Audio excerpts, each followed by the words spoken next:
Pour parler du conflit, on a parlé des impacts économiques là, ici, mais pas parler du conflit lui-même, surtout combien de temps ça pourrait durer. Est-ce que vraiment le régime iranien est susceptible de tomber? François Larochelle, ancien diplomate qui est à l'Institut international d'études internationales de Montréal, était avec nous. Bonjour. Bonjour, M. Dumont. Je vous pose une question bien simple, c'est parce que je l'entends du public. Les gens se demandent, est-ce que Trump a un plan? C'est-à-dire, est-ce que, tu sais, il donne un coup de pied dans la ruche en se disant, ben regarde, on verra après ce qui va arriver, ou vous avez l'impression qu'il y a un plan bien précis avec un atterrissage de comment tout ça doit finir? Votre impression à vous? Bon, en tout cas, si un plan précis, ils ne nous l'ont pas indiqué encore parce que ça semble effectivement l'improvisation perpétuelle. Une journée il dit quelque chose, le lendemain il dit autre chose. Les objectifs changent à peu près selon les heures. Là, je voyais que le secrétaire, l'ancien secrétaire de la Défense, le secrétariat de la guerre, je pense, ou le ministère de la guerre, qui n'excluait pas l'idée ou ne voulait pas répondre à la question de savoir si les Américains allaient envoyer à un moment donné des troupes au sol. Ben, M. Exet ne l'a pas exclu ce matin. Là. Il l'a pas annoncé, mais il ne l'a pas exclu complètement. Exactement. Donc, encore là, on comprend plus trop parce que jusqu'à cette déclaration, Trump n'arrêtait pas de dire qu'il n'y aurait pas de troupes au sol et que c'était pas un scénario à l'irakienne là, auquel on assistait. Donc, j'ai l'impression, moi, ce qui arrive, c'est que Trump, en laissant cette espèce de flou diplomatique ou politique, va décider lui-même de quel est le moment de la victoire. Alors, pour lui, est-ce que il pourrait dire, par exemple, si ça dure trop longtemps ou s'il y a des pertes américaines et que la pression politique domestique aux États-Unis augmente contre lui, il va peut-être se contenter de dire, écoutez, on a fait la guerre, mais on a réussi à se débarrasser du régime des ayatollahs, l'ancien régime, parce qu'on ne sait pas ce qui va succéder. On a détruit en grande partie l'arsenal balistique et autres des Iraniens, et donc il va crier victoire. Mais bon, ça, c'est mon point de vue à moi. Mais qu'est-ce qui se passe dans la tête de Trump? Il n'y a que lui qui le sait. M. Larochelle, on avait à l'écran le sondage, le seul qui a été fait jusqu'à maintenant. C'est quand même assez fort. 43 des Américains désapprouvent ces frappes. Remarquez, là, c'était à chaud, là, ça venait d'arriver. 27 les approuvent, 29 n'avaient pas d'opinion. Ça veut dire que même dans sa base, quand on dit que la base de Trump est de 40-45 même dans sa base, il y a beaucoup de sceptiques. Écoutez, il se présentait à l'élection là, comme l'homme de la paix et l'homme qui n'allait pas, un président qui n'allait pas amener les États-Unis dans d'autres conflits. Écoutez, depuis qu'il est président, ça n'arrête pas. Là. Il bombarde un peu partout à travers le monde. Ils se sont débarrassés de Maduro. Là, ils se sont débarrassés du guide suprême iranien. Ils ont bombardé en Syrie, en Somalie, au Nigeria, un peu partout. Alors, l'homme de la paix, là, disons qu'il n'est pas prêt d'avoir le prix Nobel. Ouais. Par contre, et donc, il n'est pas populaire.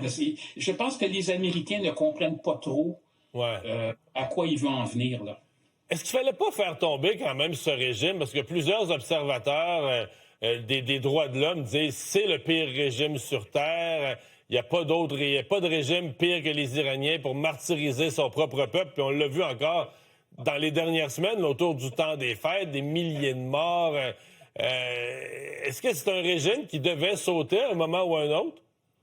Écoutez, c'est clair qu'il n'y a pas eu beaucoup de pleurs là, à travers le monde, à part beaucoup de chiites là, en Iran qui quand même... parce qu'il faut comprendre aussi que c'est un leader religieux aussi. Hein, c'est un leader politique, mais c'était aussi un leader religieux. Donc non, effectivement, dans la communauté internationale, il n'y a pas eu de gens beaucoup qui ont pleuré. Ce régime-là, c'était une autre dictature. Hein. Ils ont remplacé le Shah par une dictature théocratique. Et comme vous le mentionniez, au niveau des droits de la personne, c'était terrible. L'économie iranienne ne se porte pas bien du tout. Il a investi des milliards dans des efforts pour développer l'arme atomique, pour aider là, des groupes comme Hezbollah ou les Houthis au Yémen. Puis évidemment, tout ça s'est fait... cet argent-là n'est pas allé à la population iranienne. Alors, je ne pense pas que c'est un régime populaire, sauf qu'il faut faire une distinction aussi entre les Iraniens des villes et les Iraniens, en fait, les Iraniens qui vivent en dehors des grandes villes, qui, eux, sont généralement plus religieux, moins occidentalisés, et qui, en tout cas, au début, avec le premier leader, le Khomeini, étaient vraiment en faveur de ce régime théocratique des mollahs. C'est quand même, parce que les gens ont vu le cas Maduro, là, où c'était quand même une opération, je dis pas facile, c'est une opération techniquement impressionnante des Américains, mais quand même. Ils sont allés le chercher en pyjama, ils l'ont embarqué dans l'hélicoptère, dans le bateau. T'avais un peu l'impression que les soldats américains, ils jouaient sur leur selle, ils jouaient des jeux sur leur selle en s'en revenant. Là, que ça avait été quand même une opération pas si compliquée. Là, on s'attaque à un régime puissant, une armée puissante, un régime sophistiqué, dans le sens que là, Khamenei est tombé, mais on dit qu'il y a tout un régime de succession, etc., très, très, très pensé pour garder la stabilité du régime, même si on assassine plusieurs gros joueurs. Est-ce qu'on s'embarque dans quelque chose? Je voyais M. Trump dire 3-4 semaines, tout va être fini. Est-ce qu'on s'embarque pas dans quelque chose qui pourrait s'étirer plus longtemps contre un ennemi vraiment puissant? Écoutez, il est possible que les Américains, et il ne faut pas oublier non plus les Israéliens, hein, parce que ceux qui faisaient de la pression sur Trump pour cette intervention, c'était essentiellement les Israéliens. Et ceux qui profitent de ce qui se passe actuellement, malgré le fait que Trump dit « les États-Unis étaient menacés par les Iraniens, blablabla », ben, en fait, ceux qui tirent profit là, de tout ça, c'est les Israéliens. Et je soupçonne qu'il se fie plus ou moins à Trump, parce que Trump peut se lever demain matin puis dire la guerre est terminée, puis laisser les Israéliens avec leurs propres problèmes.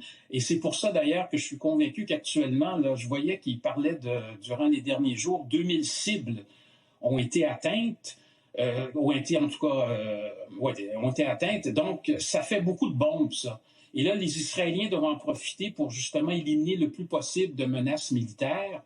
Et le danger, et c'est ce qui va peut-être avoir un impact sur la durée, pour répondre à votre question, qui va peut-être avoir un impact sur la durée de la guerre, c'est qu'une fois que, on l'a vu dans d'autres conflits récemment, une fois que les militaires ont atteint, ont éliminé la plupart des cibles militaires, ben là, on assiste à des accidents. On vient de le voir, là, il y a quelques jours, une école a été atteinte. Là, les Iraniens, c'est un hôpital. Alors, et là, évidemment, là, l'opinion publique internationale devient de plus en plus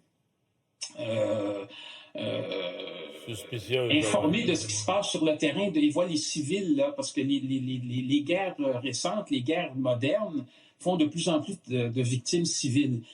Et là, l'opinion publique, entre autres aux États-Unis, va peut-être encore changer davantage contre Trump. Et là, ça va le pousser à mettre un terme à cette guerre. Mais c'est des supputations, c'est très difficile parce qu'écoutez, on n'est qu'à 3 jours de cette guerre.